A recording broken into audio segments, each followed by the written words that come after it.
I mean, the way it starts, as much as I could touch on it, is just you're friends with people, and you know, that's how somebody would join the gang. Is you first become cool with them, and then it's a different character, you know. My best friend, he's still in jail. My other boy was in jail as well. I had friends that had died, gotten shot, and I guess the gang allowed me and made me feel like somebody that was in control. Took me from being a nobody and made me feel like somebody. And I guess that's why I do magic, because it really makes me feel like somebody when I'm on that stage. You leave your world and you go into a world where things fly in the air. No es posible. No es posible. It's some shit, man. I don't know. Magic. The only thing that transfers you to that other world is that bridge of belief. Magic. That's all.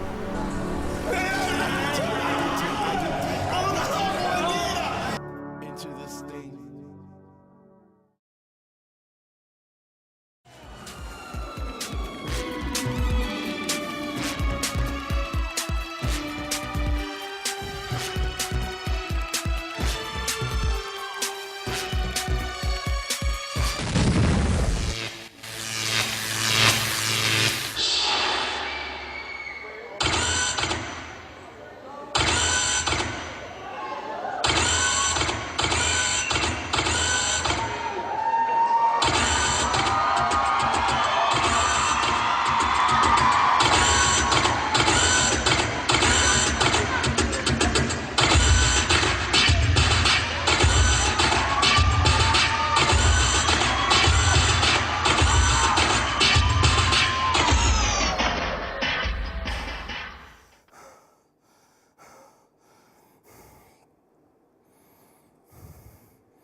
You know, I didn't always do this.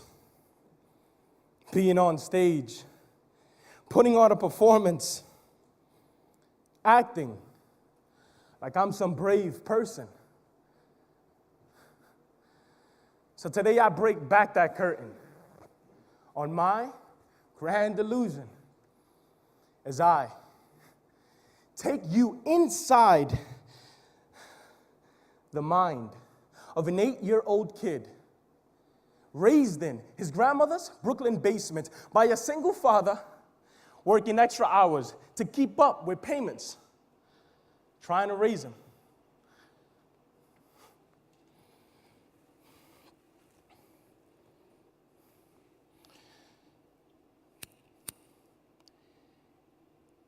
You know, I remember staying up real late, alone, waiting for Papi to come home, watching the snow grow outside of my basement window. That's how I used to make the time go. And I remember it was getting closer to Christmas, and the only thing I wanted was written down on my wish list: a magic book. When I saw it, excitement swirled through my body.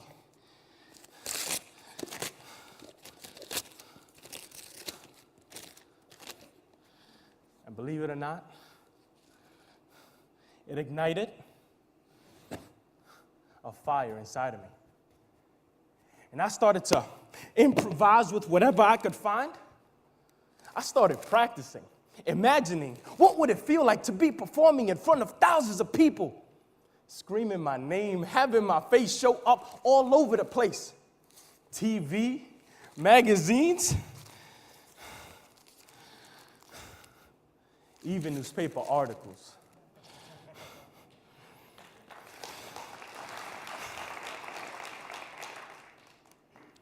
To me, that was a dream. But as I got older, I allowed people to take what I believe my dream away. Their words played over and over like a bad dream stuck on replay. Their words of you'll never make it penetrated the pure essence of my existence. And it was no hard physics. I realized real quick that his magic thing just wasn't cutting it. So I turned to the street corners in search of havoc.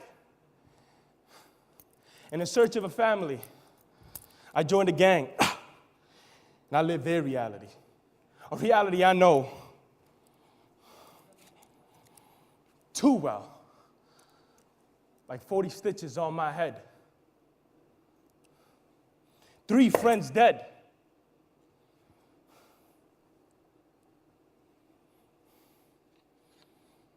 And 2 choices. Jail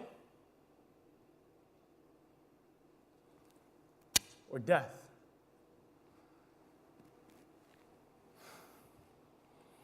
And one 16-year-old kid lying in a hospital bed, alone. When I came out of the hospital, I allowed myself to start believing in a new life. And instead of wounds, I found myself with wands. And I found myself performing in front of these 10 kids. And I felt afraid of these 5-year-olds.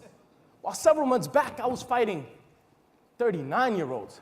But it was in these kids, their willingness to believe in me, the strength they gave me my life back. You know, a lot of people always ask me, is magic real? It's real for me. So today I got a gift for you. But before I do, I ask you, put aside what you think you know to be true, put it aside, and just allow yourself to believe and feel the magic. The magic of transformation, like taking something empty and making it full again. And the beauty of transformation is that once you create something, it continues to grow like that snow on my Brooklyn window.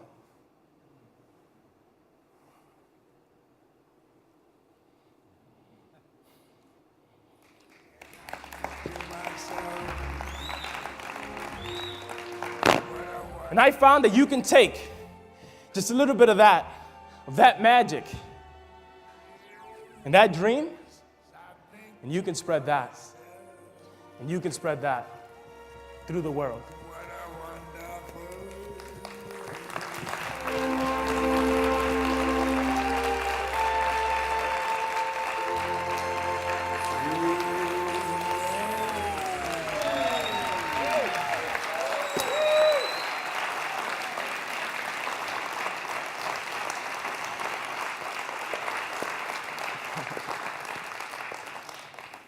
You know, first and foremost, I want to thank Google Ideas for giving me the opportunity to share this story with you guys.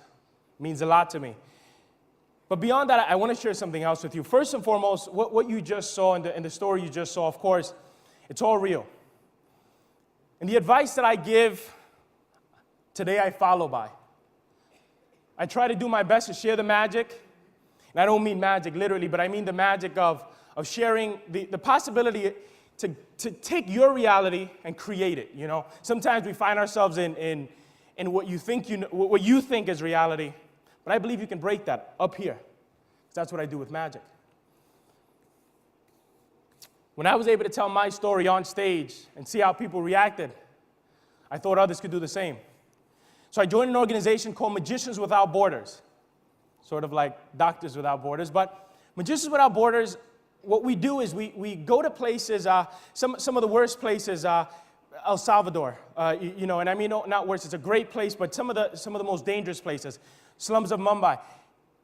And one of the kids that I was teaching in El Salvador, because that's what we do, we teach magic and we help kids tell their story through magic, was a kid by the name of Peter, the amazing Peter. That's what he called himself.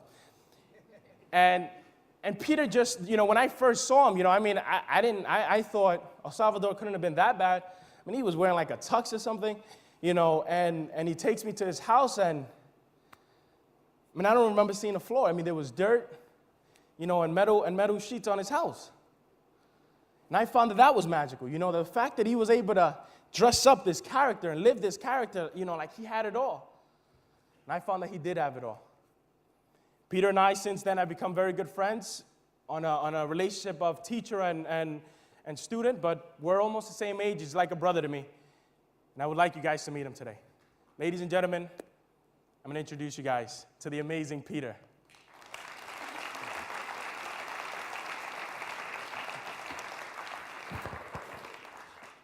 I want you guys to hear about a little bit about Peter and how he feels about learning about magic and some of this stuff.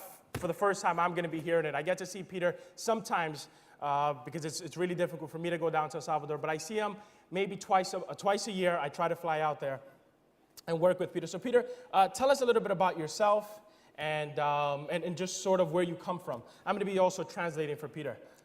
Bueno, buenas noches o buenas tardes. Good Soy afternoon. Peter, como lo dijo Good evening. mi gran maestro. Vengo de El Salvador, I come from El Salvador. tal vez uno de los países más pequeños de lo que es América y quizás el mundo, Probably one of the smallest countries in Central America or probably even the world. pero donde vive gente que tiene gran corazón, un gran espíritu y una gran ilusión de lucha. But y there's a lot of superación. people that have great hearts and really struggle, to be better. Soy de Santa Ana, I'm from Santa Ana. vivo cerca de lo que es la terminal de buses y el mercado Colón se le llama. I live by an area called Terminal. That's where the buses depart into the cities. Que son catalogados como uno de los lugares más peligrosos por el acoso de la pandilla, la violencia, el narcotráfico. It's cosas por el estilo. categorized as one of the most dangerous areas due to the fact that there's gangs operating from there, a lot of drugs being moved around from this area.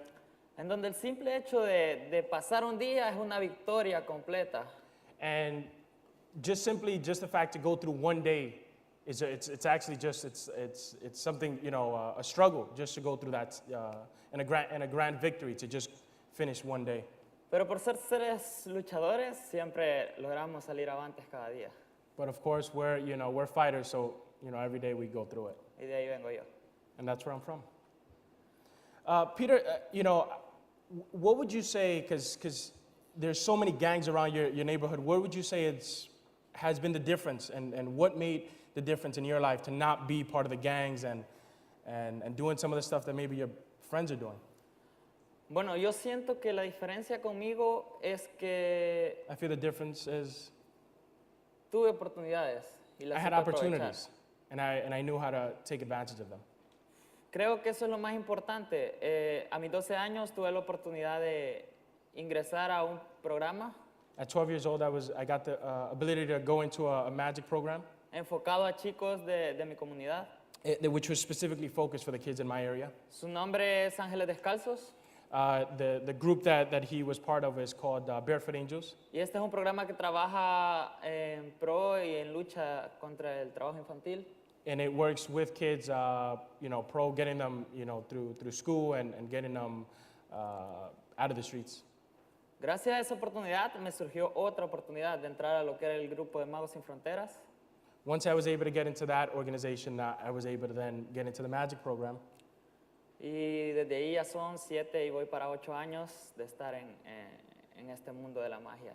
It's been about 7, 8 years. And Peter, just the last thing, what do you think, being one of the, we're around the same age and you're from a different country, what do you think you're going to do from here on out? You've got an opportunity.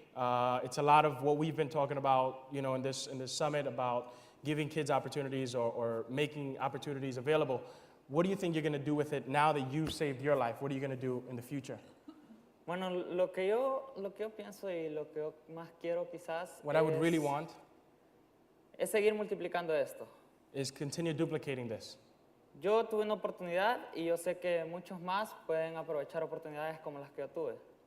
I know I had an opportunity, and I know a lot of other kids can take advantage of this opportunity. Y ahora mi objetivo más importante es trabajar por otros chicos que como yo están inmersos en problemas, en violencia. I'm, en fo- esto, en lo otro. I'm focusing on kids just like me who are at risk of violence and drugs and gangs. Y demostrarles que hay otra salida. And just show them, look, there's a different way out. Como yo la encontré, Same way that I found it. multiplicar esto y que muchos más la encuentren. I want to duplicate this and do some more. Well, thank you so much, Peter.